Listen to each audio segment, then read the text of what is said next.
کتاب رحمت قرآن مجید سے جو کلمات میں نے تلاوت کی ہیں ان میں ارشاد فرمایا گیا، ہم نے نصیحت کے لیے اس کتاب کو آسان کر دیا ہے۔ کوئی ہے جو اس سے نصیحت حاصل کرے، ہماری ہدایت کے لیے، اخروی نجات کے لیے، دنیا کی زندگی کو خوبصورت بنانے کے لیے کتاب اللہ کا نزول ہوا، اور یہ اس کتاب کے نزول کا بنیادی مقصد ہے جس کو عمومی طور پہ ہم فراموش کر چکے ہیں۔ اس فراموشی کے سبب آج ہم دنیا کے اوپر عددی کثرت کے باوجود بھی ذلت اور رسوائی کے گڑھوں میں گرے ہوئے ہیں، لیکن اس کے باوجود جو ذلت، جو نکبت، رسوائی، پستی اور ذوبحالی ہمارا مقدر ہے، ماضی میں اس کی کوئی مثال نہیں ملتی۔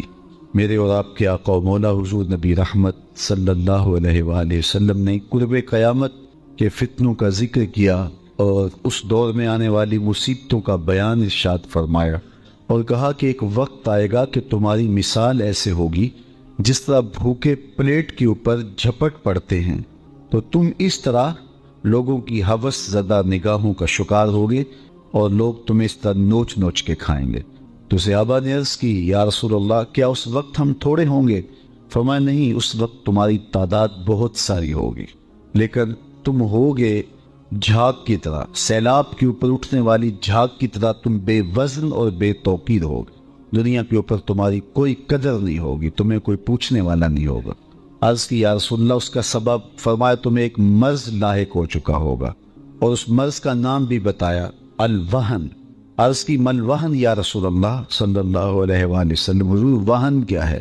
قال حب الدنیا و کراہیت الموت، دنیا کی محبت اور موت کا ڈر، یہ ایسی بیماریاں ہیں جو تمہیں کھا جائیں گی، اور تم وہن میں مبتلا ہو کر کے بے توقیر ہو جاؤ گے، اور بے توقیری کی زندگی تمہارا شعار ہوگا۔ آج یہ ہمارا حال ہے اور یہ ہماری صورتحال ہے جس سے ہم گزر رہے ہیں۔ تو میرے حضور علیہ السلام نے دور موجود کے اندر ہم جہاں جس نہج پہ پہنچے ہیں اس کی نشاندہی بھی کرائی، اور پھر یہ بھی بتایا کہ اس کا سبب وہن کا مرض ہوگا، اور وہن کا مرض ہے کیا وہ بھی بتایا، دنیا کی محبت اور کراہیت موت۔ آج دنیا کی محبت رچ بس گئی ہے، ہر شخص بظاہر تو یہ کہتا ہے کہ بچوں کا پیٹ پالنے کے لیے یہ دن رات کوشاں ہوں، جبکہ پیٹ کا اتنا لمبا چوڑا تقاضا تو نہیں ہے۔ دنیا کی محبت نے توڑ کے رکھ دیا، ہم قدریں پامال کر چکے ہیں، ہماری زندگی بے ترتیب ہو کے رہ گئی ہے، مقصد حیات سے غافل ہو گئے ہیں، دو دنی چار کے چکر میں جو جہاں بھی ہے وہاں مطمئن ہی نہیں ہے۔ راتوں رات امیر ہو جاؤ، اس کے لیے کوئی قدر کا پامال کرنی پڑے، کسی کا خون نچوڑنا پڑے، کسی پر ظلم، جور اور جبر کا بازار گرم کرنا پڑے، لیکن مجھے دولت مند ہونا چاہیے۔ تو حب دنیا برباد کر کے رکھ دیتی ہے، اور آج یہ ہمارے اندر کوٹ کوٹ کے بھری ہے، خواہشات کے جہاں آباد ہیں، اور ہم بس اسی چکر میں دن رات گزارا کر رہے ہیں، اور ایک دوسرے سے آگے بڑھنے کی اس دوڑ میں ہی ہم قدریں پامال کر چکے ہیں۔ ہمیں اپنے آپ کے لیے بھی وقت نہیں ہے کہ ہم سوچیں کہ ہم اس دنیا پہ بیٹھ نہیں رہنا، جتنا بھی کما لیں گے چھوڑ کے چلے جانا ہے۔ کفن ہی ایک ایسا لباس ہے جس پر جیب نہیں ہے، باقی جس طرح کے بھی آپ لباس پہنتے ہیں کئی کئی جیبیں لگی ہوتی ہیں، لیکن اس لباس میں کوئی جیب نہیں ہے۔ جب بندہ مرتا ہے تو اس کا سارا مال ترکہ بن جاتا ہے، اور بعد میں آنے والے تو کفن بھی میلا نہیں ہونے دیتے، بانٹ لیتے۔ وہ تو ایک گھر رات رکھنے کو تیار نہیں ہوتے، وہ تو لباس بھی پھاڑ کے اتارتے ہیں۔ میاں صاحب بولے، جاندی واری ڈرونا بنے ہو تے ہاتھ نہ لاندے ڈر دے، جنہ لئی تو پاپ کمائے اج کتھے نہیں تیرے کر دے۔ تو زندگی کی مختصر سامانی ہی زندگی کا حسن ہے، لیکن خواہشات نے ہمارے اندر کو نچوڑ کے رکھ دیا، اور ہم صبح سے شام تک ایک ہی دھن میں لگے ہیں کہ ہمارے پاس دولت کے انبار جمع ہو جائیں۔ اچھا، اگر اللہ تعالیٰ کسی کے لیے دولت مقدر کی ہے تو میں اس کا منکر بھی نہیں ہوں، لیکن یہ ہماری ترجیحات میں سے نہیں ہے، اور ہمیں اچھی قدروں کا حامل ہونا چاہیے، لیکن صبح سے لے کر شام تک ہم اسی چکر میں بھاگے پھرتے ہیں۔ جہاں جتنا رہنا ہو وہاں اتنا ہی سامان کرنا پڑتا ہے۔ مختلف ممالک میں جانا ہو تو میں دیکھتا ہوں کہ ایک چھوٹے سے کمرے میں 10 نوجوان مل کے رہ رہے ہوتے ہیں، خود ہی کھانا تیار کر رہے ہوتے ہیں، خود ہی اپنا لباس دھو رہے ہوتے ہیں۔ تو میں کہتا ہوں پاکستان میں تو آپ کی 2 کنال کی کوٹھی ہے، اتنا بڑا بنگلہ ہے، تو یہاں آپ اتنی تنگی سے زندگی کیوں بسر کر رہے ہیں؟ تو یہاں بھی بڑا سا گھر خرید لیجئے گا۔ تو وہ ہنس کے کہتے ہیں جناب آپ جانتے ہیں یہاں ہم کون سا مستقل رہنا ہے، ہم جہاں مستقل جانا ہے وہاں ہمارا اچھا بنگلہ بن رہا ہے یا بن گیا ہے، یہاں جیسے تیسے ہے گزارا کر لیں گے۔ تو میں نے کہا یہی تو میں سمجھانے آیا ہوں، جہاں جتنا رہنا ہو وہاں اتنا ہی انتظام کیا جاتا ہے۔ تو یہ مختصر زندگی ہے، یہاں جتنا رہنا ہے اتنا انتظام کیا جائے۔ یہ ساری زندگی جو ہم گزارنے آئے ہیں کتنے سالوں پر مشتمل ہے؟ 50 سال، 60 سال، 70 سال، کوئی 100 سال کا ہو تو لوگ تو انٹرویو کرنے آ جاتے ہیں کہ آپ کی صحت کا راز کیا ہے۔ 60-70 سال یہ ساری زندگی، اور آخرت کا ایک دن 50,000 سال کا، 50 سال کا نہیں، 50-100 سال کا نہیں، 50,000 سال کا ایک دن، اور اس کے بعد نہ ختم ہونے والی زندگی۔ موت کو بھی مینڈے کی شکل میں لا کے ذبح کر دیا جائے گا، موت کو بھی موت آ چکی ہوگی، تو یہ کیسی زندگی ہوگی؟ تو اصل زندگی یہ زندگی ہے۔ اسی لیے خندق کوتے صحابہ کو جب دیکھا ان پر پیار آیا تو یہی کہا اے اللہ زندگی تو آخرت کی زندگی ہے، میرے انصار کو بھی بخش دے، میرے مہاجروں کو بھی بخش دے۔ تو اصل زندگی آخرت کی زندگی ہے، لیکن دنیا حلم میٹھا خواب ہے، اور یہاں اس خواب سے بندے کی جب آنکھ کھلتی ہے تو پھر سمجھ آتی ہے، اور خواب میں بندہ ہچکورے لے رہا ہوتا ہے۔ تو ہم ان عجیب کیفیات کے اندر زندگی بسر کر رہے ہیں، جبکہ اصل حقیقی سرمدی اور نہ ختم ہونے والی زندگی آخرت کی زندگی ہے۔ وہ ایک فقیر تھا، تو اس نے بازار میں گزرتے ہوئے لوگوں کو دنیا میں کھوئے ہوئے دیکھا، تو اس کے دل میں ترس اور محبت کے جذبات پیدا ہوئے۔ تو اس نے لوگوں کو کہا کہ تمہارے اس رویے سے بڑا ازردہ ہوا ہوں، یہ دنیا ہی سب کچھ نہیں ہے، آؤ میں تمہاری رب سے صلح کروا دوں۔ تو میں نے اس سے بات کی ہے، تو وہ کہتا ہے ان بندوں کو میری دہلیز پہ لے آ، ایک آنسو سے سارے گناہ معاف کر دوں گا، ماضی سارا دھل جائے گا صرف اشک ندامت سے۔ اللہ اکبر۔ تو لوگ اس کا الٹا مذاق اڑانے لگے، تو وہ کھڑا ان کے رویے سے تنگ دل ہو کے رونے لگا۔ اچانک کوئی شخص گزرا تو دیکھا کہ یہ فقیر رو رہا ہے، تو اس نے کہا کہ بابا کیوں رو رہا ہے؟ کسی نے مارا ہے، تنگ کیا ہے؟ اس نے کہا ایسا کوئی واقعہ نہیں ہوا، بلکہ ان کے رویے نے مجھے رلا دیا ہے۔ کیا ہوا؟ کہا ان کو دنیا میں کھوئے ہوئے دیکھا تو میرا خیال ہوا ان کی رب کی صلح کروا دوں، تو وہ تو مانتا ہے، یہی نہیں مانے، تو مجھے ان کی بے حسی پہ رونا آ گیا کہ یہ سمجھتے نہیں ہے 4 دن کی زندگی ہے۔ اگلے دن وہی شخص قبرستان کے قریب سے گزرا، دیکھا کہ وہ فقیر، وہ درویش وہاں قبرستان میں کھڑا رو رہا تھا، تو وہ پھر رو گیا۔ کہا بابا بازاروں میں بھی روتا ہے، قبرستانوں میں بھی روتا ہے، آج کیا مسئلہ ہے؟ کہا میرا مسئلہ کل والا ہی ہے۔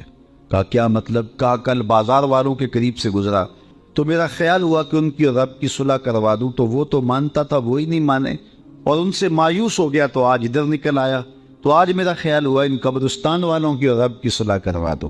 تو اس نے کہا آج کیا بنا؟ کہا آج یہ مانتے ہیں، وہ نہیں مانتا، آج اس کی رحمتیں برسنے کے لیے آمادہ ہیں، وقت آج میرے پاس بھی ہے، آپ کے پاس بھی، کل یہ سب کچھ نہیں ہوگا، ہاتھ سے نکل چکا ہوگا، آنکھیں جب بند ہوں گی تب آنکھیں کھلیں گی، لیکن پھر کیا فائدہ؟ آج تو اس کی رحمتیں آواز دے رہی، یا ایھا الانسان ما غرک بربک الکریم۔ مجھے بتاؤ کوئی یوں بھی محبت سے پکارتا ہے باغیوں کو، سرکشوں کو؟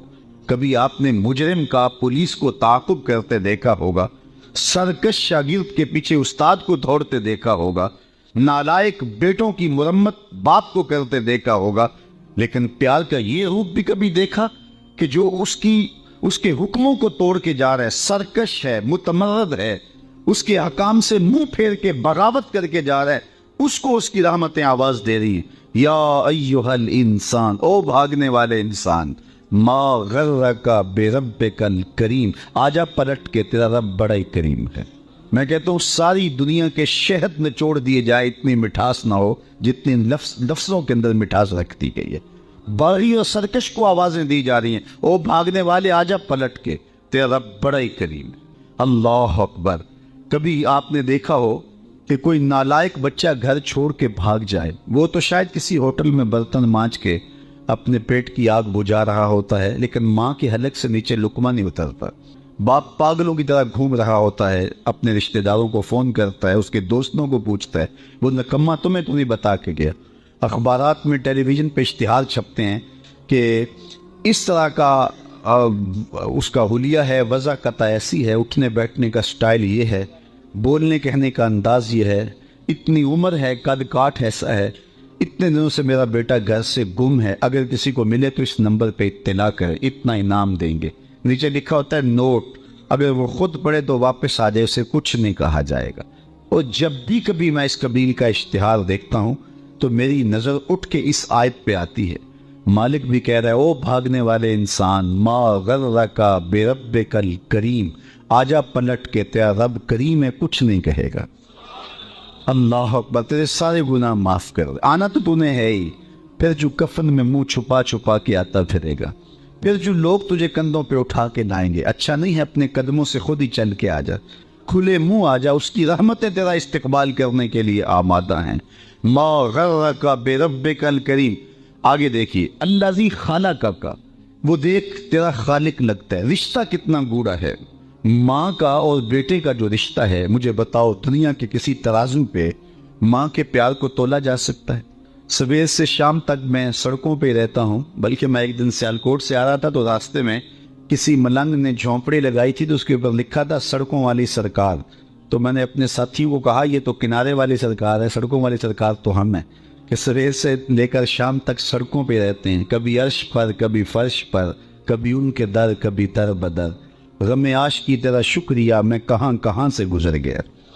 تو آپ سڑکوں کے کنارے دیکھتے ہیں کہ بڑے بڑے ہیوی ترازو کنڈے نصب کر دیے گئے ہیں، پورا کنٹینر تول لیا جاتا ہے۔ تو میں اپنے دوستوں کو کہتا ہوں، آج تک ایسا کنٹینر دریافت، ایسا ترازو دریافت ہی نہیں ہوا جس پر ماں کے پیار کو بھی تولا جا سکے۔ اس کے سینے میں اولاد کے لیے تڑپتی ہوئی ممتا، محبت کا آباد جہاں، نعم البدل تو دور کی بات ہے، اس کا بدل بھی موجود نہیں۔ اللہ نے اس کے لہجے میں درد، درک، محبت، چاشنی، مٹھاس، کھنڈ اور شہد رکھ دیا کہ ماں کے پیار کا کوئی جواب ہی نہیں ہے۔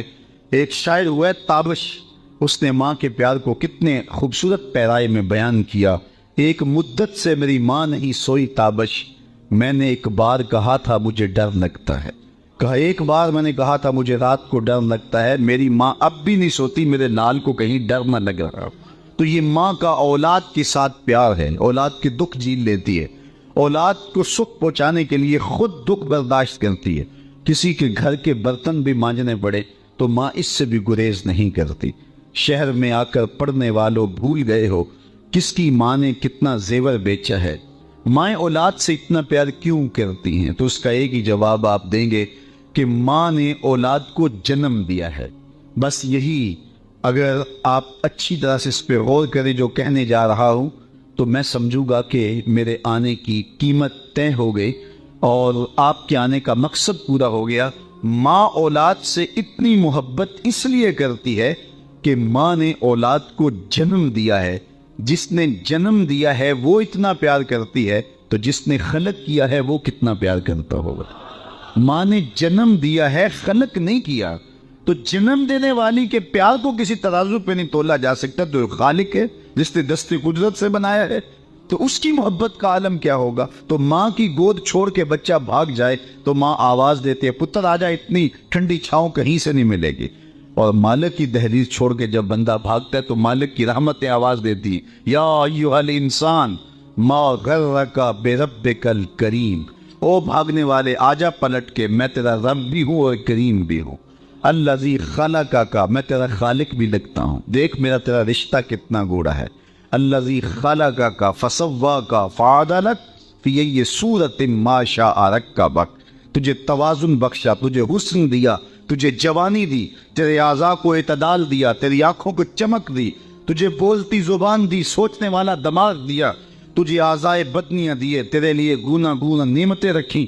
تو مالک کی دہلیز چھوڑ کے بھاگ رہا ہے، آجا کل تو نے آنا ہی ہے، آج وقت ہے۔ وہ ہمارے دیہاتوں میں کہتے ہیں جب زمین وتر میں ہو نا تو بیج ڈالیں تو جلدی اگ جاتا ہے، اور جب زمین وتر سے نکل جائے تو پھر کوئی فائدہ نہیں ہوتا۔ آج زندگی کی زمین وتر میں ہے، موسم اچھا، پانی وافر، مٹی بھی زرخیز، جس نے اپنا کھیت نہ سینچا وہ کیسا دہقان، آج ساوی نے کھلے راوی نے، انج ٹوک نوکھڑے ٹکڑے نہیں۔ یہ روز روز وقت نہیں آتے، وقت پر کافی ہے ایک قطرہ بھی آب خوش ہنگام کا، جل گیا جب کھیت برسا می تو پھر کس کام کا۔ تو آج وقت ہے، فرصت ہے، توبہ کا دروازہ کھلا ہے، سورج ابھی مغرب سے طلوع نہیں ہوا، اس کی رحمتیں برسنا چاہتی ہیں بندے پر۔ ایک حدیث میں آتا ہے، حضور نے فرمایا جب کوئی بندہ توبہ کر کے اللہ کی حضور حاضر ہوتا ہے تو اللہ کتنا خوش ہوتا ہے۔ حضور نے ایک مثال سے سمجھایا، اگر آپ میں سے کسی نے صحرا کو دیکھا ہو تو وہ اس مثال کو زیادہ اچھی طرح سے سمجھ پائے گا، ورنہ مشکل نہیں ہے ہر شخص اس مثال کے مقصود کو سمجھ پائے۔ فرمایا ایک بندہ صحرا میں سفر کر رہا ہے اور اس کے ساتھ اونٹ ہے، اور اس کا سارا توشہ، پانی، کھانے اور دیگر ضروریات کی چیزیں بھی اونٹ پہ لدی ہیں۔ راستے میں دوپہر کاٹنے کے لیے اونٹ کو باندھ کر کے درخت کی شاخ یا جڑ کے ساتھ خود وہ لیٹ جاتا ہے کہ میں دوپہر سستا لوں، سو لوں۔ اچانک اس کی آنکھ کھلتی ہے تو کیا دیکھتا ہے کہ اونٹ نہیں ہے۔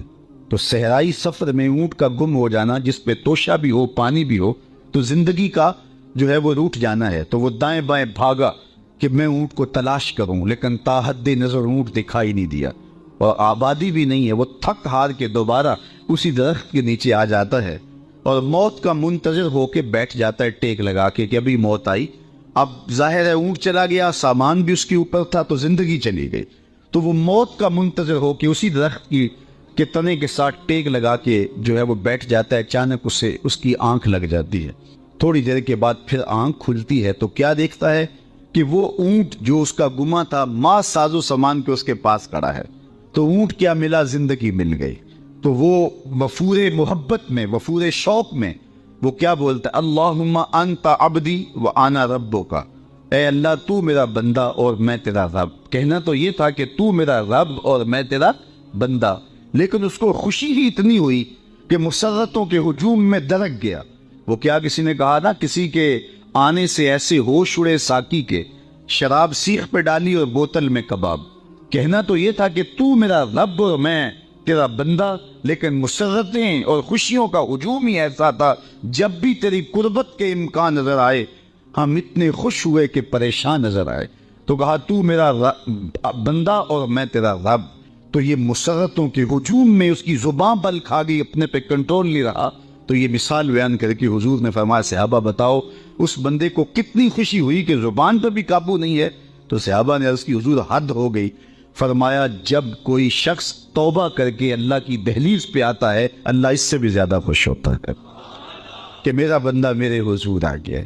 تو صاحب یا تو ہم نے بیٹھ رہنا ہو تو پھر تو ہم بیٹھ رہے ہیں، لیکن جب پلٹ کے اسی چوکھٹ پہ جانا ہے تو پھر اس وقت کا پچھتاوا کوئی کام نہیں آئے گا۔ آج کا پچھتاوا کل کی بہتری کی ضمانت ہے۔ زندگی کاٹ رہے ہیں، لمحہ لمحہ کاٹ رہے ہیں۔ اگر توبہ کی دہلیز پہ آ جائیں گے، مالک کی رضا کے دائرے میں آ جائیں گے، تو یہ دنیا کی زندگی ہماری خراب نہیں ہوتی۔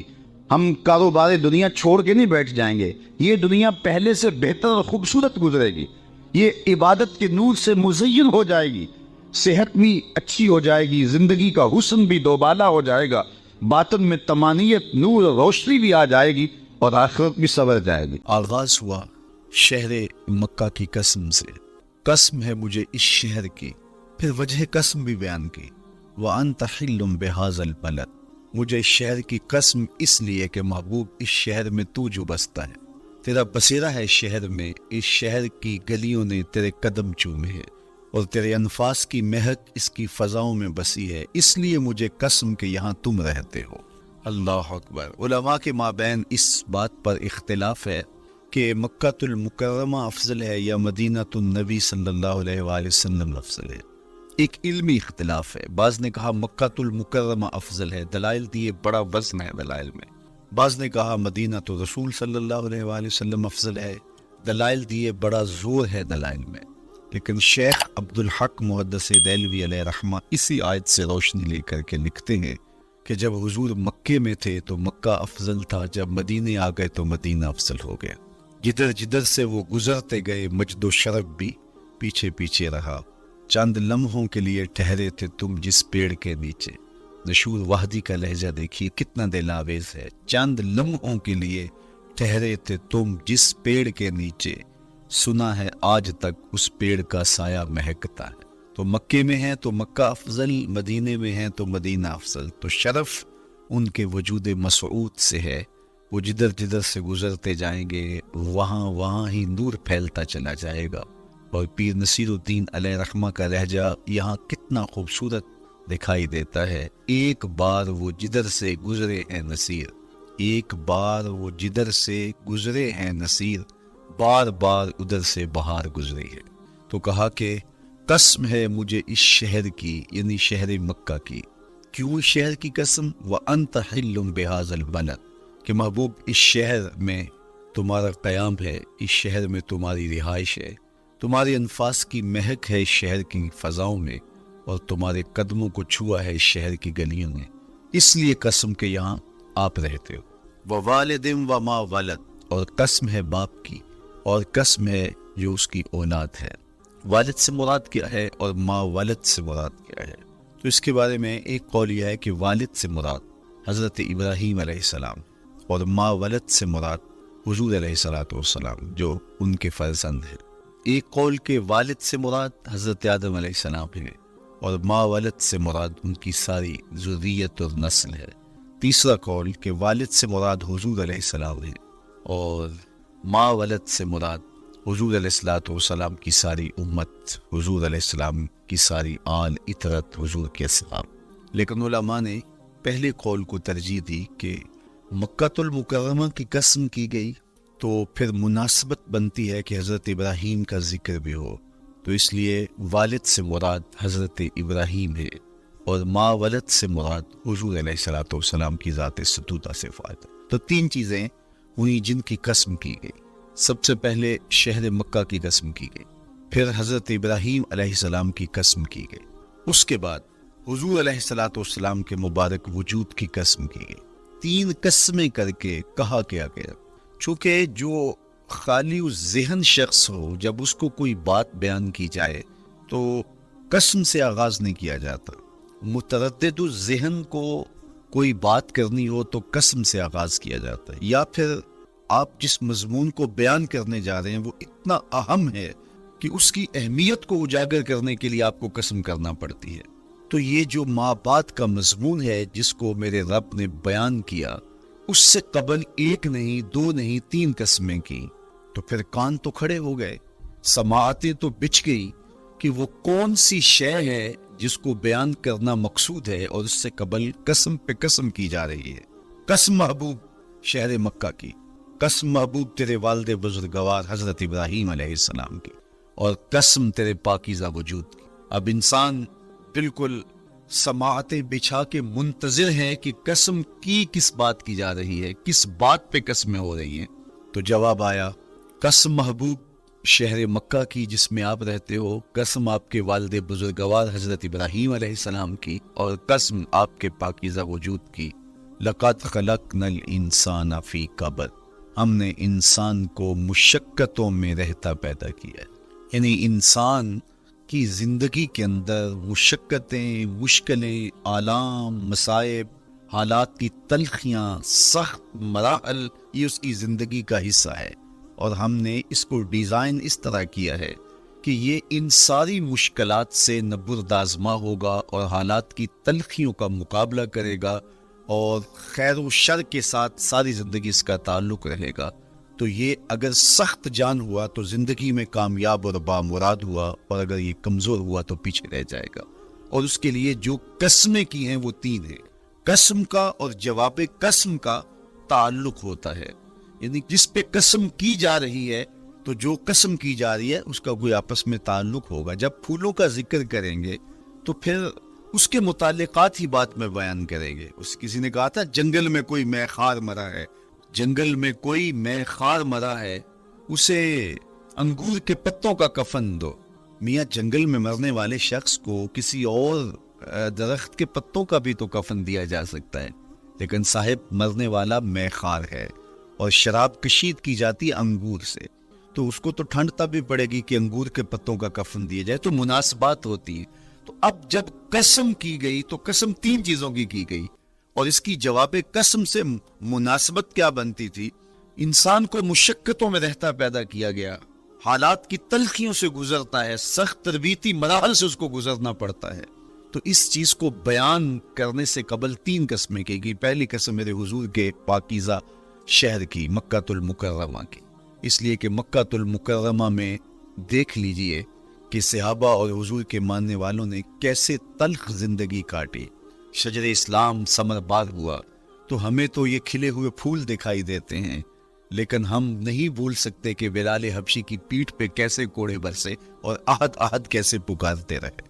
تو ہم اس منظر کو دیکھیں، مکہ کے ان حالات کو دیکھیں، تو اس لیے قسم کی مکے کی، اور پھر حضرت ابراہیم علیہ السلام کی قسم کی، چونکہ حضرت ابراہیم نے جس قدر اذیتوں سے گزر کر کے، مصائب آلام کا سامنا کر کے، حالات کی تلخیوں کا مقابلہ کر کے اپنا راستہ بنایا اور اپنے رب کی رضا پائی، وہ تاریخ کا ایک انوکھا باب۔ اس سے بڑھ کر کیا ہوگا کہ جلتی ہوئی آگ میں چھلانگ لگا دی رب کے حکم کی تعمیل میں، بیٹے کی گردن پہ چھری رکھ دی۔ یہ تماشا لب بام نہیں تھا، منا کی وادی میں وہ انوکھا واقعہ رقم ہوا کہ آج بھی تاریخ انگشت بدندہ ہے کیا ایک باپ، اور وہ اس بیٹے کو ذبح کرنے کے لیے آمادہ ہو گیا جو اس کی آنکھوں کا نور ہے اور دل کا قرار ہے، رب سے مانگ مانگ کے لیا، لیکن تعمیل ارشاد میں اس بیٹے کی گردن پہ چھری رکھنے کے لیے باپ تیار ہو جاتا ہے اور اس کو ذبح کرنے کے لیے آمادہ ہو جاتا ہے، حتیٰ کہ بیٹے کو لٹا لیتا ہے اور ہاتھ میں چھری پکڑ کے بیٹے کی گردن پہ رکھ کے پوری ہمت کے ساتھ جب چھری چلاتا ہے تو آواز آتی ہے فلما اسلما وتلہ للجبین ونادیناہ ان یا ابراہیم قد صدقت الرؤیا انا کذالک نجزی المحسنین۔ ابراہیم بس کرو، تم نے واقعی خواب پورا کر دکھایا۔ اپنی بیوی کو، اپنے نو مولود بچے کو وادی غیر ذی زرع میں چھوڑ آنا، جہاں کچھ بھی میسر نہیں تھا، یہاں آپ کو آپ کے ماں باپ چھوڑ کے جاتے ہیں، ایک خوبصورت آسودہ ماحول ہے، اور آپ کو جس مقصد کے لیے چھوڑ کے جا رہے ہیں تو وہ مقصد بھی آپ کی اور ان کے پیش نظر ہے، لیکن اس کے باوجود بھی جو ہے وہ آنکھیں نم ہو جاتی ہوں گی کہ ہم اپنی اولاد کو یہاں چھوڑ کے جا رہے ہیں، جبکہ ایک محفوظ پناہ گاہ میں آپ کو چھوڑ کے گئے۔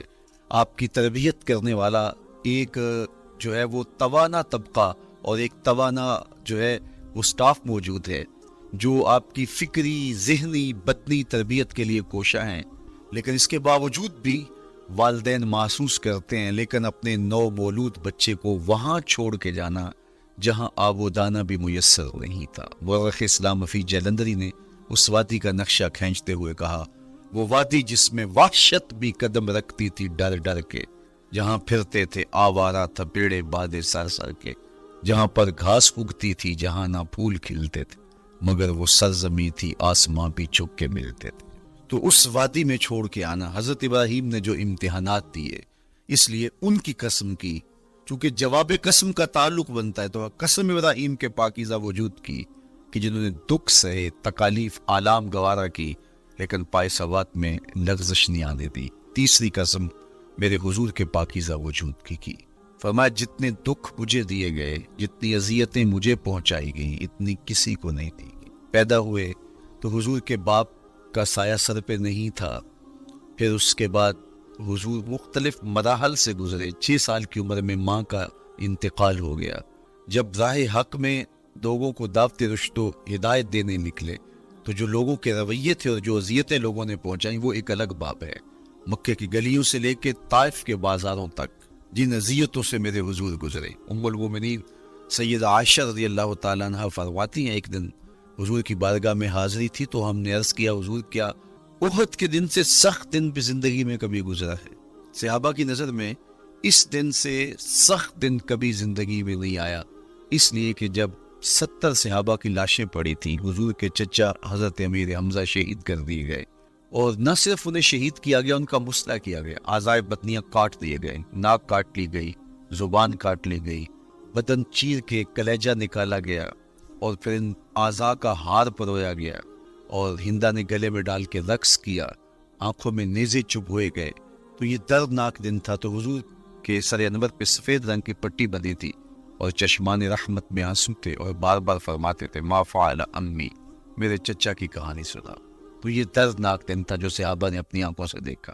تو انہوں نے کہا حضور کیا احد کے دن سے سخت دن بھی کبھی زندگی میں آیا؟ ان کا خیال تھا کہ حضور فرمائیں گے ہاں یہ میرا زندگی کا مشکل ترین اور سخت ترین دن تھا، لیکن حضور نے فرمایا ہاں عائشہ، جب طائف کے بازاروں میں تیری قوم نے مجھے پتھر مارے تو یہ دن احد کے دن سے بھی سخت۔ حضور ان کے 3 سرداروں کے پاس پیغام حق لے کے گئے، لیکن انہوں نے آگے سے جو رویہ اختیار کیا وہ اتنا اذیت ناک تھا۔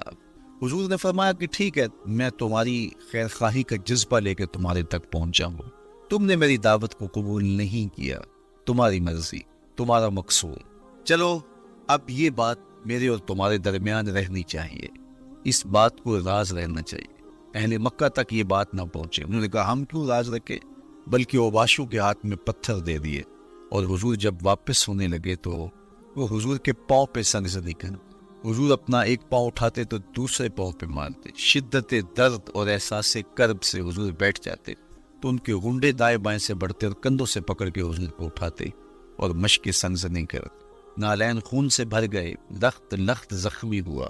اللہ اکبر، کیا دردناک لمحے تھے، کیا تکلیف بھری گھڑیاں تھی۔ تو کہا کہ جب طائف کے بازاروں میں تیری قوم نے مجھے پتھر مارے تو یہ دن احد کے دن سے بھی سخت تھا۔ اچھا، جب حضور پر اس طرح آلام و مصائب ٹوٹ پڑے تو حضور کے ساتھ جو صحابہ تھے انہوں نے کہا حضور ان کے لیے بد دعا کر دیجیے، تو میرے حضور بولے میں رحمت بن کے آیا، میں رحمت بن کے آیا ہوں۔ اللہ اکبر، ان کا تقاضا پہم بڑا تو حضور کے ہاتھ اٹھ گئے، اور پھر حضور نے جو کہا سنیے، اللہم اہد قومی فإنہم لا یعقلون، اے اللہ میری قوم کو ہدایت دے دے، یہ مجھے جانتے تھے، اگر جانتے تو ان کا میرے ساتھ یہ رویہ نہ ہوتا۔ تو پتھروں کے جواب میں دعائیں دینا پیغمبروں کا حوصلہ ہوتا ہے۔ اللہ اکبر، مورخ اسلام حفیظ جلندری نے کیا خوبصورت پیرائے میں نقشہ کھینچا کہ حضور ہاتھ اٹھا کے دعا مانگ رہے ہیں، الہی کرم کر کو سارے طائف کے مکینوں پر، الہی پھول برسا ان پتھروں والی زمین۔ تو حضور نے دکھ سہے، تکلیفیں سہی، اب 3 قسمیں کی۔ شہر مکہ کی قسم جہاں حضور کے صحابہ نے تکلیفیں سہی، اس شہر کی گلیوں میں انہیں گھسیٹا گیا اور ان کو کچی کھالوں میں لپیٹ کے دھولیاں دی گئی، انہیں اذیت ناک مراحل سے گزارا گیا۔ حضرت ابراہیم مشکل سے مشکل زندگی کاٹی اور رب کی رضا جوئی کے لیے کوشاں رہے، اور میرے حضور نے سخت ترین اذیتوں، مقاومتوں، مخالفتوں اور تکلیفوں کا سامنا کیا۔ تو ان 3 چیزوں کا حوالہ دے کر، ان 3 چیزوں کی قسم کر کے اب انسان کو بتایا جا رہا ہے کہ تم مشکلات سے تمہیں گزرنا پڑے گا، حالات کی تلخیاں تمہیں سہنی پڑیں گی، کسی مرتبے تک پہنچنے کے لیے تمہیں پھر تکلیفوں کی راہ اختیار کرنی پڑے گی۔ تو کون ہوتے ہو؟ میرا محبوب ہو تو تکلیفیں وہ بھی اٹھائے، 2 جہاں کا مالک ہو اور طائف کے بازاروں میں اس کے پاؤں پہ بھی پتھر پڑیں، اور کونین کا سردار ہو اور ان کے اوپر اوجری ڈال دی جائے، کائنات کا مالک ہو اور ان کو مکے کی گلیوں کے اندر ان کے گلے میں عقبہ بن نبی معید کپڑا ڈالے اور تاؤ دے، تو کیا ان مشکلات سے تم بچ سکتے ہو؟ جب تم کسی منزل تک پہنچنا چاہتے ہو تو پھر یہ حوالے ماضی کے دیکھ لو، 3 قسمیں کر کے اس حقیقت کو بیان کیا۔ ابراہیم علیہ السلام کے وجود کو دیکھ لو، حضرت مصطفیٰ کریم علیہ السلام کی ذات ستودہ صفات کو دیکھ لو، اور مکے کی گلیوں میں صحابہ کے ساتھ جو ظلم و جبر ہوئے اور انہوں نے جو مصیبتیں اور مشقتیں کاٹی وہ ساری دیکھ لو۔ تو 3 قسمیں کھا کر کے کہا کہ بے شک انسان مشقتوں میں رہتا پیدا کیا گیا ہے، اس لیے قافلہ انسانی کے وہ افراد جو کسی منزل کے متلاشی ہوتے ہیں، جو جستجو کی زندگی بسر کر رہے ہوتے ہیں، ان کو پھر مشکلات سے گزرنا پڑتا ہے اور حالات کی تلخیاں ان کو گوارا کرنا پڑتا ہے، کشاکشی حیات سے ان کو ٹکرانا پڑتا ہے، اور ان کو آگے بڑھنے کے لیے ان کو تکلیفوں سے گزر کر کے، جان کو سل مراحل سے گزر کر کے پھر منزل کی طرف عازم سفر ہونا پڑتا ہے۔ کیا میں نے اس خاکدان سے کنارہ جہاں رزق کا نام ہے آب و دانا، پلٹنا جھپٹنا جھپٹ کر پلٹنا، لہو گرم رکھنے کا ہے ایک بہانہ، پرندوں کی دنیا کا درویش ہوں میں کہ شاہی بناتا نہیں آشیاں۔ تو زندگی مشکل مراحل سے گزر جانے کا نام ہے۔ اقبال نے کہا تھا ہے شباب اپنے لہو کی آگ میں جلنے کا نام۔ یہ زندگی آسان نہیں ہے، یہ حالات کی تلخیوں کا مقابلہ کرنے کا نام ہے، یہ ضبط نفس کا نام ہے، یہ اپنے من کی تربیت کا نام ہے۔ حضرت امام رازی سایت کریمہ کے تحت لکھتے ہیں کہ جب بچہ شکم مادر میں ہوتا ہے تو وہ 3 پردوں میں ہوتا ہے، ایک جھلی کا پردہ، ایک رحم مادر کا پردہ اور ایک پیٹ کا پردہ۔ تو 3 پردوں میں وہ بیچارہ بڑی عجیب سی حالت میں ہوتا ہے۔ یہ اس کا پہلا مرحلہ ہے تخلیق کے بعد۔ اس کے بعد پیدائش کا دوسرا مرحلہ ہے، یہ زچہ بچہ دونوں کے لیے موت و حیات کے مرحلے ہوتے ہیں۔ اس کے بعد وہ پیدا ہوا، اس دنیا پہ آیا، تو اس کی مشکل کیا ہے؟ زبان ہے، بولنا نہیں جانتا، دیکھتا ہے، پہچان نہیں سکتا، سنتا ہے، سمجھ نہیں سکتا، ہاتھ ہیں، پکڑ نہیں سکتا، ٹانگیں ہیں، چل نہیں سکتا۔ کتنی مشکل بن گئی۔ یہ سب کچھ چیزیں ہونے کے باوجود بھی وہ بے بس دکھائی دیتا ہے، اس کو دودھ مانگنے کے لیے بھی رونا پڑتا ہے۔ تو یہ ایک مرحلہ تھا۔ پھر آہستہ آہستہ اس نے بولنا سیکھا، ایک ایک حرف کر کے، لفظ جوڑ کے وہ جملے مکمل کرتا رہا۔ آج تو زبان کا طوطی بولتا ہے، آج تو بات کرے تو جو ہے وہ ماحول تھم جاتا ہے۔ لیکن انسان ذرا پلٹ کے آغوش مادر میں تیری ماں نے ایک ایک حرف تجھے سکھایا تھا، ایک ایک لفظ تجھے سکھایا تھا، لفظ کر کے، حرف کر کے جملے بنے، اور آج تیری گفتار کی شوخی کے تذکرے زمانے میں ہیں، تو پھر تجھے بولنا سکھایا۔ تو چل نہیں سکتا تھا، آج تیری جو ہے وہ چولانیاں دیکھنے والی ہیں، تیری رفتار کو کوئی چھو نہیں سکتا ہے، تیری آنکھوں کی بجلیاں آج عقابوں سے بڑھ کر ہیں، آج تیرے کانوں کے اندر نغموں کا جہاں آباد ہے، آج تیرے ہاتھوں کی گرفت کہ آگے شیر غرام بھی ہو تو وہ بھی بے بس ہو جاتا ہے۔ لیکن دیکھ تو کتنا مجبور تھا۔ اچھا چلو وہاں سے آگے آئے، پھر زندگی کو سیکھنا پڑتا ہے، آداب سیکھنے پڑتے ہیں، کس سے کیا بات کرنی ہے سیکھنا پڑتا ہے، آگے بڑھے، جوانی کی دہلیز پہ پہنچے۔ جوانی انسان کی زندگی کا باقپن ہوتا ہے، عروج ہوتا ہے، اللہ اکبر۔ لیکن جوانی کو تقدس معاب رکھ کے منزل تک پہنچانا یہ سب سے مشکل مرحلہ ہوتا ہے، چونکہ جذبات بے قابو ہیں، خواہشیں آوارہ ہیں، اور تا حد نظر نظارے ہی نظارے جو دل کو کھینچتے ہیں۔ اب اپنے تقدس کو جو شخص محفوظ رکھے، کائنات میں سب سے قیمتی جوہر حضرت انسان کا اس کی عصمت کا جوہر ہے، اور سب سے حسین چہرہ وہ ہے جو جنسی کالک سے اپنے آپ کو بچا لے۔ تو جوانی ہو، باقپن ہو، اور پھر اپنی خواہشات کو بے قابو نہ ہونے دیا جائے، سب سے مشکل مرحلہ پوری زندگی میں یہ آتا ہے۔ کسی نے کہا تھا کتاب زیست کا ایک اور باب بیت گیا، شباب بیت گیا، ایک عذاب بیت گیا۔ تو شباب کا ختم ہونا اور اس کو خیریت سے منزل تک پہنچنا، یہ کتنا بڑا مشکل مرحلہ ہوتا ہے، جس کا جوانی میں باطن کا چہرہ مسخ ہو جاتا ہے اور جنسی کالک سے جو چہرہ آلودہ ہو جاتا ہے، اس کا عفت کا دامن داغدار ہو جاتا ہے۔ تو اس لیے وہ چہرہ تاباں ہے، وہ چہرہ روشن ہے، وہ چہرہ منور ہے جو اپنے آپ کو کالک نہیں لگنے دیتا اور اپنی عصمت کی حفاظت کرتا ہے۔ میرے حضور نے بھی ارشاد فرمایا، سبعۃ یظلھم اللہ تعالی فی ظلہ یوم لا ظل الا ظلہ۔ 7 اشخاص ایسے ہیں قیامت کے دن جب کوئی سایہ نہیں ہوگا، اللہ ان کو اپنے عرش کا سایہ عطا کرے گا۔ ان میں سے پہلا شخص امام عادل حکمران، دوسرا شخص وشاب نشأ فی عبادت اللہ، وہ جوان جس کی جوانی اللہ کی عبادت میں بسر۔ تیسرا وہ شخص ورجل قلبہ معلق بالمساجد، وہ شخص جس کا دل مسجد میں لگتا ہے، مسجد میں جمتا ہے۔ اور چوتھا شخص ورجل دعته امرأة ذات منصب وجمال فقال انی اخاف اللہ، وہ شخص جس کو دعوت گناہ ملی اور حسن قدموں میں بچھنے کے لیے بےتاب ہوا، اور اس نے کیا کہا، انی اخاف اللہ، میں اللہ سے ڈرتا ہوں، میرا اللہ مجھے دیکھ رہا ہے۔ میرے حضور نے فرمایا قیامت کے دن جب کوئی سایہ نہیں ہوگا، اللہ اس کے اوپر اپنے عرش کا سایہ تان، جو اپنی عصمت کے جوہر کو بچا گیا۔ تو یہ ایک مشکل مرحلہ تھا، اپنی جوانی کے تقدس کی حفاظت کرنا۔ میرے حضور نے ارشاد فرمایا انا حبیب اللہ، میں اللہ کا حبیب۔ جو جوان جوانی میں توبہ کرتا ہے وہ بھی اللہ کا حبیب ہے۔ کتنا بڑا اعزاز ہے اور کتنا بڑا کمال ہے جو شخص کو ملتا ہے جو جوانی میں اپنی عصمت کے تقدس کی حفاظت کرتا ہے، اپنی آبرو پہ پہرا دیتا ہے، اپنی نظروں کی حفاظت کرتا ہے، اپنی سوچوں کو آوارہ نہیں ہونے دیتا، اپنے خیالوں کو بھٹکنے نہیں دیتا، اپنی خواہشات کو بے قابو نہیں ہونے دیتا۔ تو یہ مشکل ترین لمحہ تھا۔ اس کے بعد امام رازی کہتے ہیں اب شادی کا مرحلہ ہوا، تو پہلے خود اپنی ذمہ داری تھی، اب کسی کا بوجھ بھی اٹھانا پڑا، یہ اگلی مشکل نہ پڑی۔ پھر بچے ہوئے، تو پھر اپنی زندگی تو ختم ہو گئی.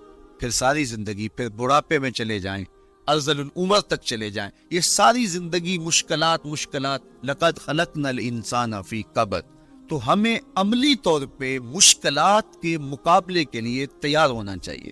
دیکھیے, ہم جب شکار کرنے جاتے ہیں اور وہ خطرناک جنگل ہو جس میں شیر, بھیڑی اور دیگر جانور بھی ہو, تو پھر ہم حفظ ما تقدم کے طور پہ سب کچھ ساتھ لے کے جاتے ہیں اور اس انداز سے جاتے ہیں کہ ہمارے اوپر اگر کوئی حملہ ہو تو بچاؤ کی یہ تدبیر ہو.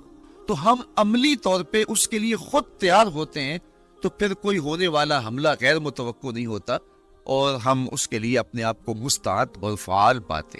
اسی طرح میں اور آپ اگر زندگی کے اس فلسفے سے آگاہ نہیں ہوں گے کہ زندگی مشکلات کا مجموعہ ہے, حالات کی تلخیاں ساری زندگی ہمارے ساتھ رہیں گی, تو کوئی بھی تکلیف, کوئی بھی اذیت, کوئی بھی ایسا واقعہ جو ہم نہیں چاہ رہے ہوں گے وہ روح پذیر ہوگا تو ہم گھبرا جائیں گے اور پھر اس وقت ہم دکھی ہو جائیں گے. اس لیے ہمیں یہ قرآن نے سکھایا ہے